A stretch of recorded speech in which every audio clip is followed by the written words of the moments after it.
I am super excited for today's episode because I'm a geek and I like numbers and I can handle spreadsheets.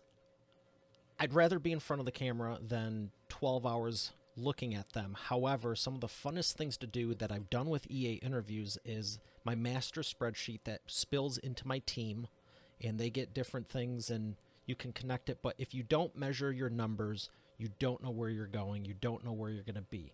Try driving your car without the gas gauge and without the speedometer.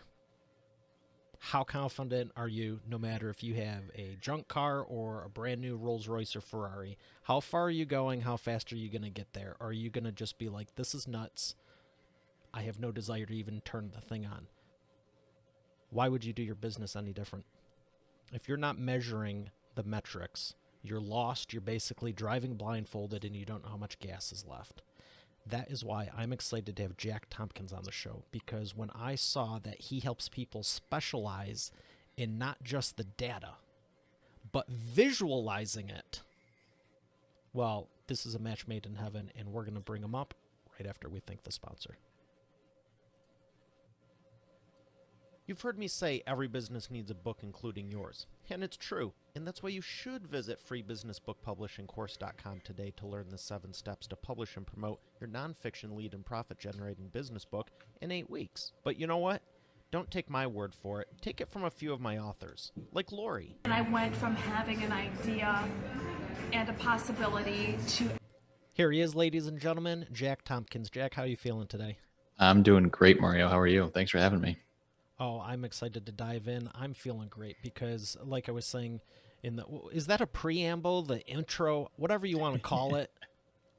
Literally, when I saw what you did, I was like, absolutely, absolutely, awesome. Because so many people are just kind of doing stuff out there, and maybe they have a team of people that does it for them, but if they don't understand the importance of the numbers and then being able to visualize it, I mean, literally, I feel like you're driving the car blind, so why would you say it's so important? I think you hit the nail on the head there. And so the end goal of what I do is often called the dashboard. And the car example is the perfect one because that is your car dashboard, right? It's got your speedometer, it's got your fuel, it's got your RPM, it's got all the good stuff there. And without it, you can get where you're going, kind of, but you're going to hit a lot of speed bumps along the way. So yeah, it's a great analogy. So I'm actually going to steal that. Thank you. Oh, feel free. I'll give you another one because one of my favorite comedians, Chris Rock, he's like, I'm not going to say exactly what he says, but he's like, you can drive a car with your foot if you want to, but that don't make it a good idea. I'm like, that is a true and accurate statement, sir. Yeah, that's exactly right. Yep. Just like running a business. So we have all these spreadsheets, we have all these data inputs, we have all kinds of information. There's no shortage of it. What do you do specifically to visualize it and make it manageable for people? And basically fun, because I kind of like visual stuff. Right. Who doesn't? I think there's a number out there. I think it's like 65% of people are visual learners. And I think it's a bit low because you throw a big red X on the screen, everyone is going to understand that whatever that is not going well. So basically what I do is kind of take your boring looking black and white plain paper reports, whether it's accounting or marketing or operational data, and I throw it into charts and graphs and throw some indicators on it and stuff and put it into that nice dashboard. So if you're not financially savvy, if you don't want to spend time looking at it, whatever the case is, you can spend 5 minutes looking at it and get the full depth of your entire business. What brought you into doing it? How come you wanted to start this business? So I've always been kind of a nerd. I say kind of pretty incorrectly. I've always been very much a nerd. And I've always had an entrepreneurial bug too. So I was in the corporate world for a while and did the whole like generic leadership development program. And it was very good people. And I was an analyst in a couple different capacities. And then I realized that I graduated the program and it was time to pick your job, right? What are you going to do for the next 3 to 5 years? I was like, holy crap, I don't know about that. So I kind of matched up. All right, well, I'm a pretty good analyst for this giant corporation. I bet small businesses need it too. So it was sort of this passion of mine diving into things like Excel and playing with the numbers. and helping people, because a small business owner needs that same resource that the big business has, but they don't have it. They don't have access to it.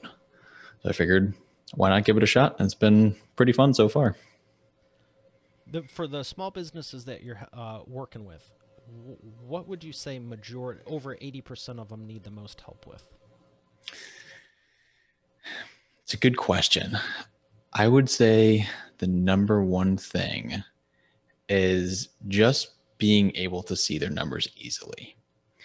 So I say that because there's a couple different scenarios that I work with. One is it takes them too long to see their numbers. One is they don't know what their numbers are at all, and a couple other ones. But it's all, if they can easily see their numbers, it makes a world of difference. And it's not going to take them 5 hours to dive through it. If it's a quick little process, and I say see, meaning you see visuals, not just numbers on a piece of paper. You see the charts and graphs. It makes everything sink in a whole lot easier. And again, to those who aren't necessarily financially savvy, or they're just the widget maker, whatever it is, anybody can look at a graph and get the picture. So bar graph or pie graph, which one do you think tastes better?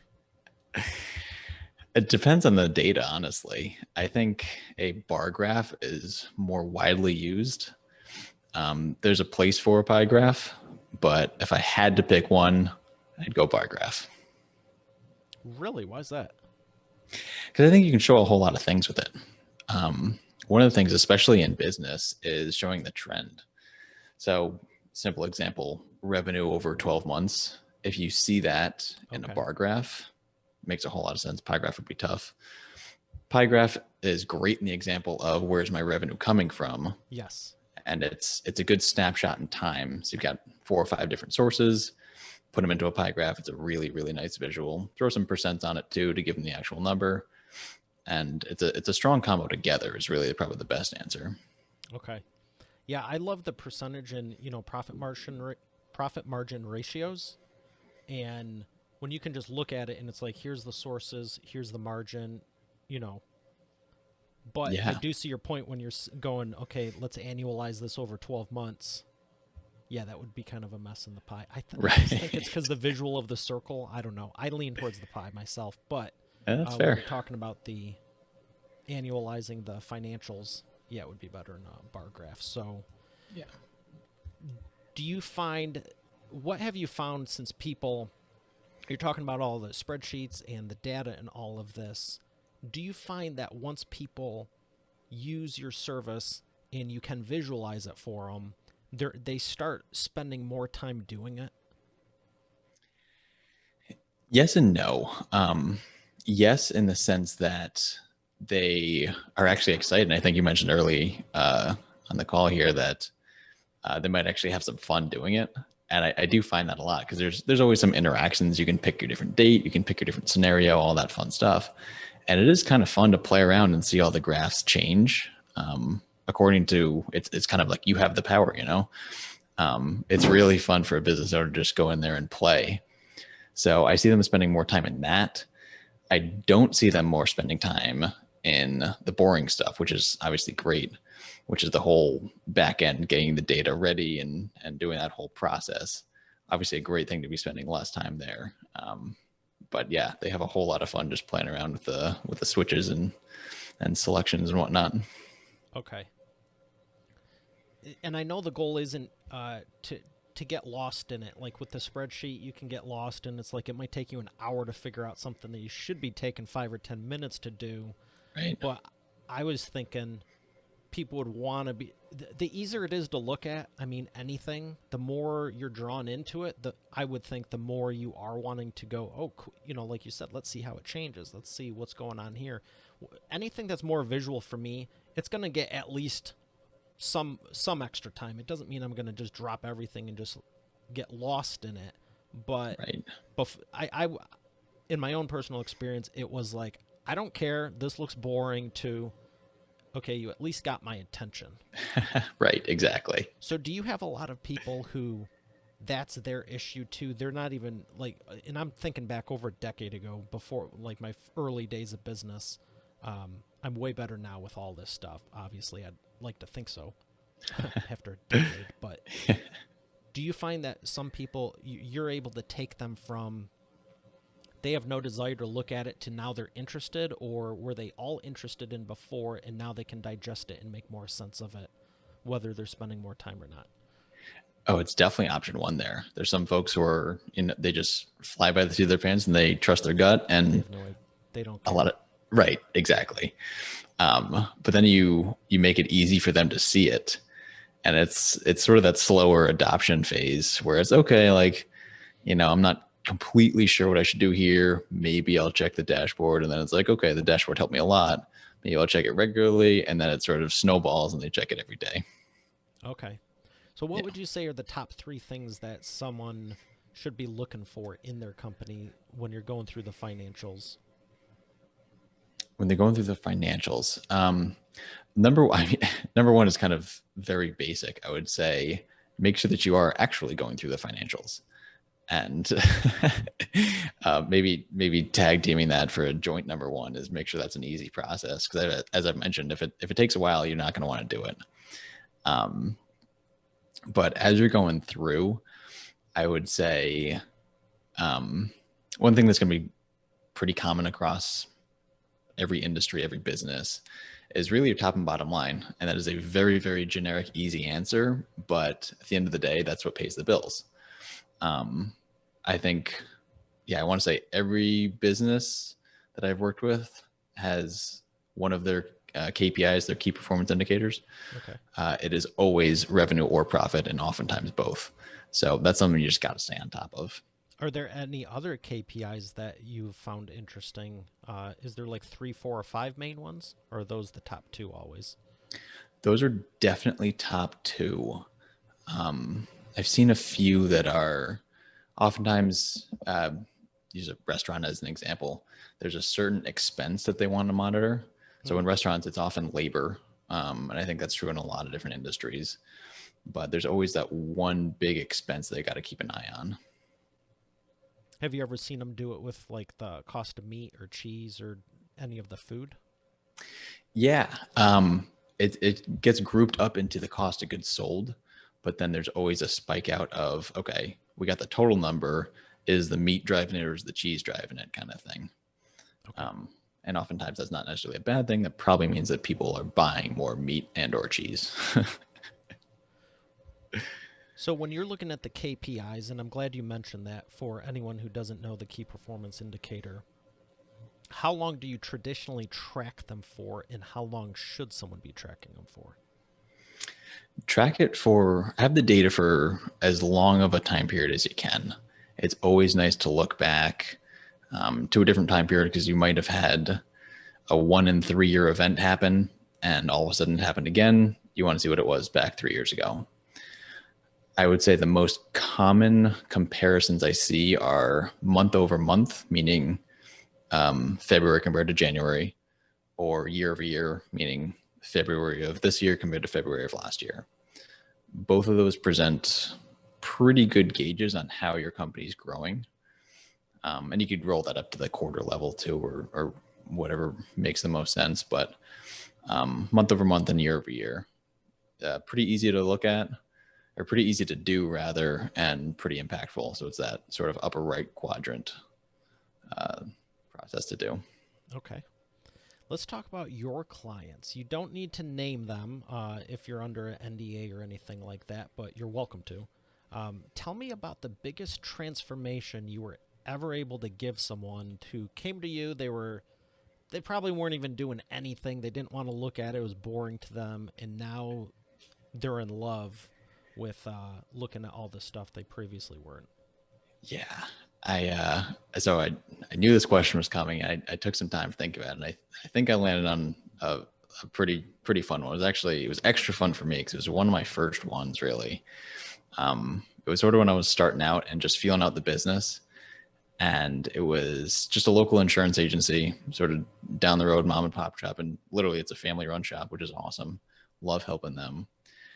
And their whole thing was just, let's get out there and sell, right? Because the insurance agent, there's a certain commission on each policy, and it's not super black and white, or it's not that black and white rather. But at the end of the day, sales is probably the main focus. So keeping an eye on the financials was sort of the secondary thing that they would do every quarter. And so every quarter, the owner of the agency would go in, and it literally took him over a day, he said. So call it at least 8 hours. And he would get this Excel file that was pretty much every single day of the year had its own sheet. And he would go and he would manually copy and paste everything into this like scratchwork summary that just kind of got everything on the same page. And you couldn't really tell if it was good or bad. It just all ended up in the same spot. So he would spend 8 hours getting to this unsatisfying result. So he and I were just chatting, and it was in Excel, and he knew I loved Excel. So he was like, hey, can you do anything about this? And I was like, oh, absolutely, 110%. So I built him this little tool, and now all he does is he puts the data in, he presses a button, and he has 2 full-fledged dashboards that break it out by month, by quarter, by company, by carrier, and all this other good stuff. So he can see completely the ins and outs of his entire financial business. And it takes him about 10 minutes as compared to the 8 painstaking hours that it used to. That is huge. Yeah, I was very happy about that versus 10 minutes? It's a no-brainer. Now, you said you built him this dashboard. Are you able to do this inside of Excel, or do you bring the data into a different system that allows you to customize it more, but you're still pulling the data from Excel? It's typically within Excel, actually. Okay. Yeah, the number 2 spot is going into Tableau, which if you or the listeners have not heard of, it's a data visualization tool. Competitors of it are like Microsoft Power BI or Qlik or other things like that. It's basically just automated data visualization. I do a lot in Excel though, because it is very universal. No kidding. Tell me more about that. I've never heard of it, and no one, well, that would make sense. If I've never heard of it, no one's ever mentioned it to me before. That tracks, yeah. But I also have no idea how to do this in Excel. I mean, I know how to set up a spreadsheet, but as much as I can now tolerate it, let's say that, it was never my forte, but I do appreciate it and respect it. Tell me about this other software. Yeah. So Tableau is sort of that, some people call it Excel on steroids. Kind of a misnomer. There's a whole bunch of different functionality, and some of it's better and some of it's worse. A lot of it is better though. And the goal of Tableau is to have a very user-friendly, very interactive dashboard. So it's something that you can literally just go to a website. It's as if you are just simply going to a website that's customized with your brand colors and everything. You go to it, you click around, you can hover over everything and it gives you this full report or whatever you want. You can click on different time frames or different scenarios. One of the big things about it, or 2 of the big things about it, I guess. One is that it can take data from anywhere. So Excel is similar. Is it pulling it in through API? Most of the time, yeah. Okay. Yeah. So it can take data through that API pretty much from anywhere. I haven't tested them all out, but a common one that I use is through QuickBooks. It's a nice, easy connection, and it's automatically updated. So my joke / story is when I was in the corporate world, we used to look at this specific set of numbers once a month because it took people about 2 hours to update. I was a hero because I built something that was similar to that 8-hour story. I built something that you could just dump it in and it takes 10 minutes to update. So we looked at it weekly. And then we were introduced to Tableau, and that updates the data automatically at 3 a.m. while you're sleeping. It was like 2 or 3 times a week or something like that. I could be the best analyst in the world, but I can't compare to updating it while people are sleeping. So that's a huge benefit of Tableau. Yeah, just having it automatic like that? Right, exactly. Wow. Yeah, so it's pretty neat. There's a whole lot of good functionality in it. I would say there's definitely specific use cases where it makes sense. There's a whole lot of specific use cases that Excel makes sense instead, or in addition to, honestly. All right, let's throw a little bit of fun in here. Let's talk about Google Sheets. Okay, let's do it. What are the pros and cons of Google Sheets versus Tableau to Microsoft Excel? So Google Sheets is honestly, for your everyday type of thing, I think they've done a pretty good job. It could never replace true Excel. It's a different animal than Tableau. But Google Sheets, I mean, they have a whole lot of functionality in there. You could probably get 70, 80% of Excel's functionality within Google Sheets. Obviously, it's free, super easy to share, huge pros there. Some of the cons, it gets a little slow if you're dealing with a decent amount of data. Charts and graphs are a bit more difficult in there. I don't think I could make a dashboard in Google Sheets, although I will try if somebody wants me to. I wasn't even thinking about that, but now you got me. So I have a spreadsheet, the master one I was telling you about for the show, and I had 150 columns wide when I started. It's now over 200 with every single data point you can think of. And now with the show being over 200 episodes, it was a lot when I was launching and it was in 10 or 20. And now it's like... Right. So when you were mentioning making charts and stuff, I'm like, I wonder what we could do, like how much more we could visual. I color coded them all because, again, visual. Sure. But if you saw the data that was in there, I'm half curious, like what you would be able to pull off, even if we had to export it into something else. And I'm sure, there's other CEOs listening going, yeah, they probably have 40 years of data with tens of thousands of customers or clients or whatever the case is, hundreds of thousands. And it's like, how do you take that and just go, hey, let's start here to visualize it. Let's do this instead of just yet another column. Right. Do you get into anything on the infographic side, or is it all within the charts and graphs that the softwares are able to do? It's more the latter there. So it's typically within what the software is. I would say there's a limit. Whereas you kind of talk about the rows of data and the columns of data and stuff. There's a limit to each one, right? So Google Sheets, it's going to stop being super helpful. I don't have a great number for you, but faster than Excel.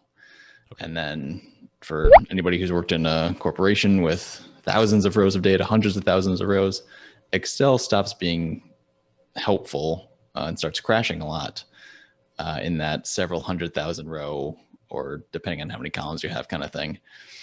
Tableau being the third tier, I have yet to see it falter on any amount of data, which is kind of like, it might take an extra 5-10 seconds, but it keeps going and it goes strong, and it's been millions and millions and millions of rows. So there are different thresholds to each. Yeah. So you have some clients that literally have millions and millions of rows? I have one right now. Back in my corporate days, I had a whole lot of different data sets that were millions and millions of rows. Okay. Yeah. And it can handle that? Yeah. Tableau, it's one of the things that it's built for. Wow. Okay. Yeah. I know it's exciting stuff, Mario. I still think what I have for the EA interviews production is still a lot, but I can't even imagine, like, I've done 191,578 interviews, like, and then have 200 columns on each one. Like, I even have a column for what color tie I'm wearing, so that way they're not, all yellow, all blue, I alternate them. Yeah. Well, I commend you. That's good data collection. What's another one? Transfer time. People are like, oh, I like the show, this and that. Yeah, well, you know how many hard drives I go through for 4K?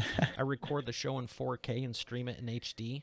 There's a few video files that are, and then it's chopped up, and then, how long does it take to send to the team? How long does it take to get back? Release schedule. There's like 15 steps for every episode. So yeah. Oh, I bet. Yeah. This is a very high quality production. I will give you credit while we're on the air here. Well, I do appreciate that, but yeah, I just thought that was a lot of data. Tens of thousands, hundreds of thousands, like.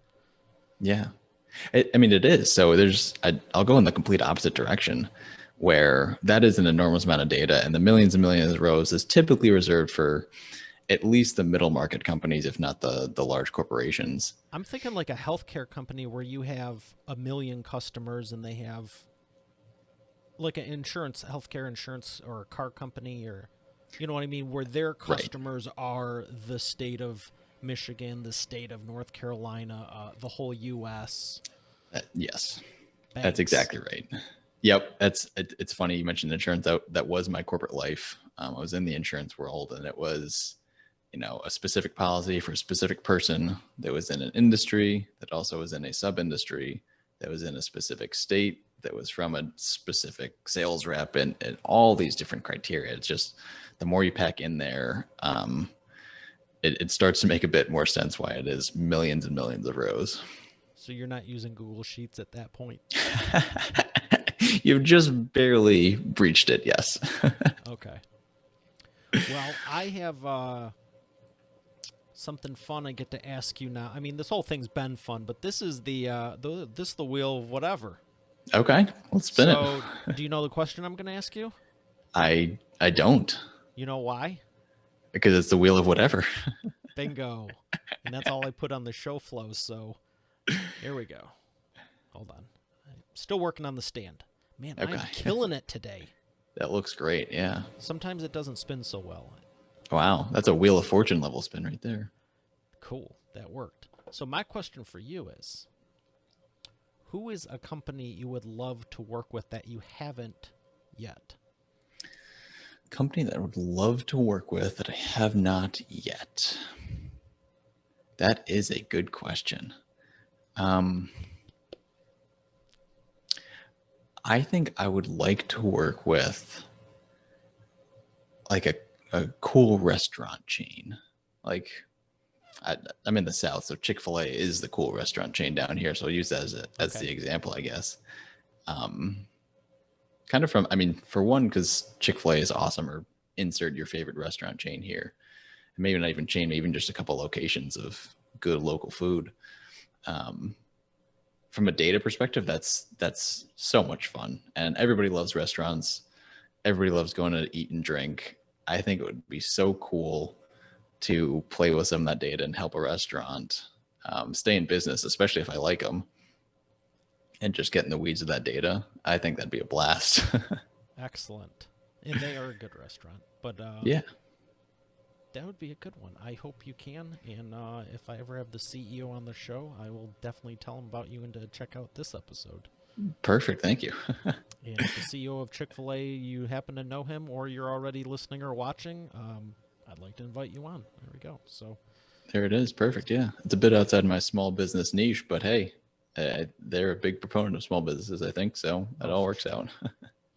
All right. We're going to thank our sponsor and come back with the imperfect action round.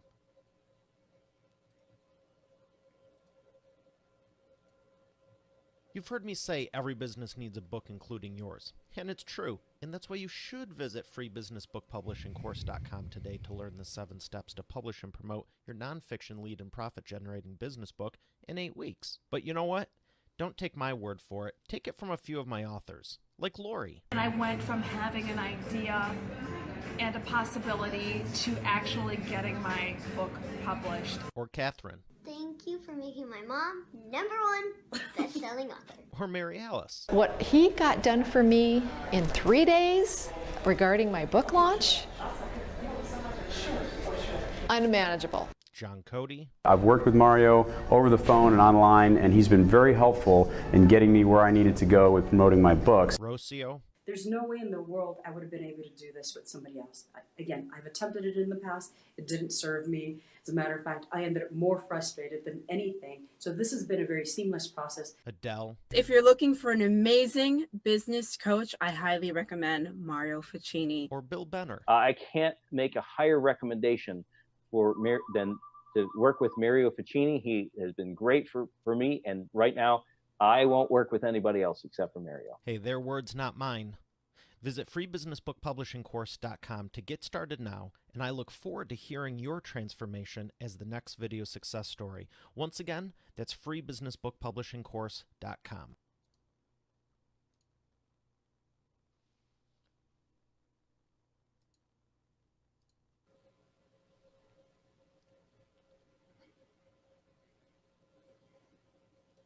And we are back with the imperfect action round. Jack, are you ready to take imperfect action? I am. Let's go for it, Mario. All right, 60-second answers. First one is, what is the fastest path to the profits? Fastest path to the profits is really taking a look at the numbers. I say that obviously very biased, but if your gut is guiding you, that's fantastic. The numbers will probably support it, and it might even allow you to maximize profits or maximize revenue or what you're going for. So go for the numbers, let them talk to you. Excellent. Number 2, what is the biggest problem your prospects are making and the fastest way for them to fix it? Yeah, it's a good question. It's simply not really looking at the numbers. I mean, I don't want to say the same answer for 2, but it's very similar where it's there's a lot of folks that have a whole lot of data. Could be marketing, could be stored in QuickBooks or something like that. Something like Revenue Source, that's a common one. And they're just not diving into where all their revenue and where all their profits are coming from. And if you can get a hold on that and then get into the numbers and start maximizing that, it can unlock just awesome benefits for your company. Excellent. Number 3, what is the best way to maximize customer lifetime value? Well, if they're bringing me on, I'd say use the crap out of me. I'm pretty cheap, and a lot of folks have me on retainer, and I offer all sorts of analytics and different views and stuff.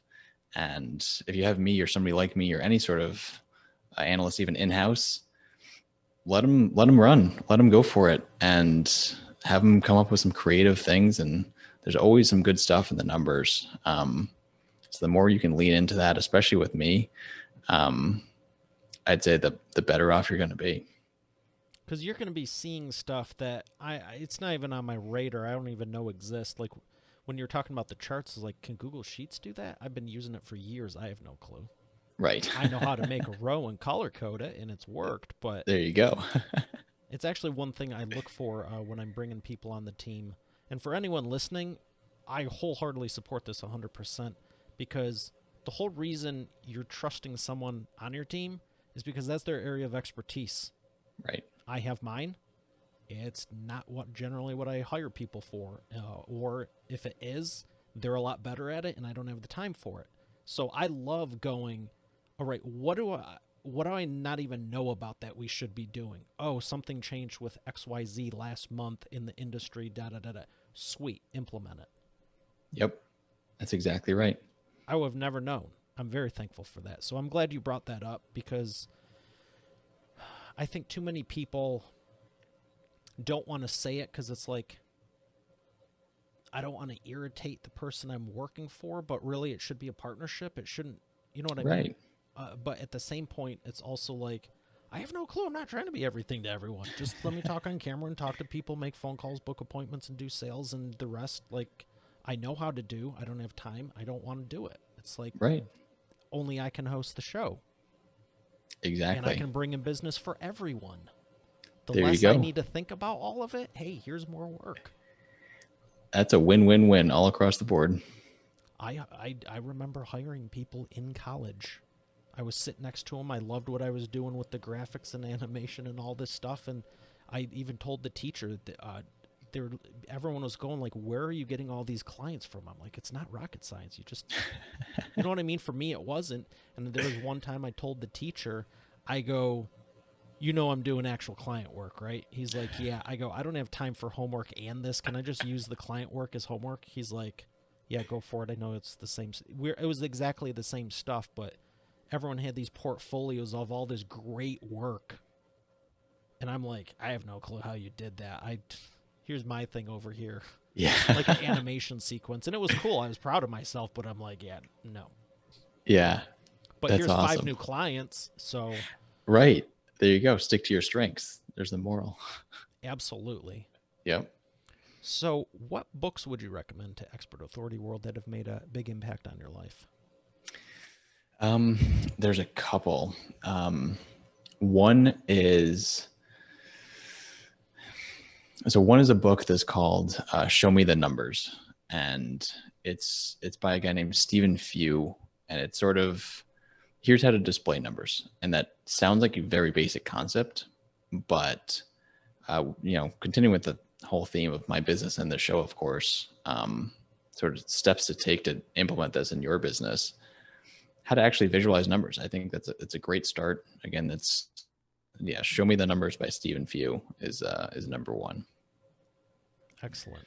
Never heard of that one before, but I appreciate you for recommending it. Sure. Happy to recommend.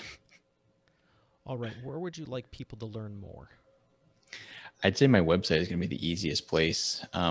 Always feel free to reach out to me on LinkedIn as well. But my website is pineapplecf, as in consultingfirm.com. So again, if you're listening on Fast Forward, pineapplecf, as in consultingfirm.com. All right. Well, I've enjoyed this. Thank you so much for sharing, Jack. Thanks for having me, Mario. This has been a blast. Thanks so much. All right, Expert Authority World. We have another great episode here today. I'll see you tomorrow. Have a great day, and God bless.